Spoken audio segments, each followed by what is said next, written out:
Vendredi 14 avril, calendrier économique, on n'a pas grand-chose. Par contre, là, c'est la saison des earnings qui commence. Donc là, on a les earnings de certains groupes bancaires sont plutôt supérieurs aux attentes. Donc ça devrait plutôt être une bonne nouvelle pour les marchés. Donc là, en journalier, on peut voir que hier, on est sorti de cette zone. Donc là, maintenant, le plus probable, c'est qu'on vienne chercher ce plus haut annuel qui a été fait le 2 février et ensuite on ira chercher probablement ce, ce niveau-là qui est le plus haut qui a été fait au mois d'août.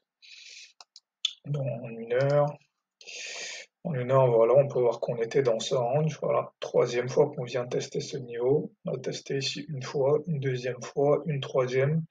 Donc est-ce que c'est cette fois que ça va céder ou pas? C'est ça la question. Donc, en 15 minutes, on- premier scénario, c'est quand même qu'on va breaker. Donc voilà. Donc, on va peut-être revenir chercher un peu de liquidité ici, puis on va remonter, tester ici, passer à JP en support, et là, entamer une hausse pour aller chercher cette zone-là et voir même peut-être le plus haut de l'année ici à 4200. Second scénario, ça peut toujours être une baisse, le break peut être complètement rejeté. Donc, on monterait ici, on taperait AJP ou alors on descendrait directement aussi dès l'ouverture.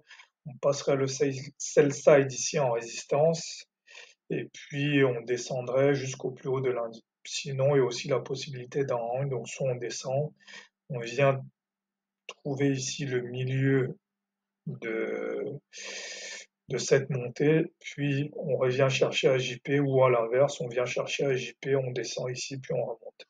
Donc voilà pour les scénarios.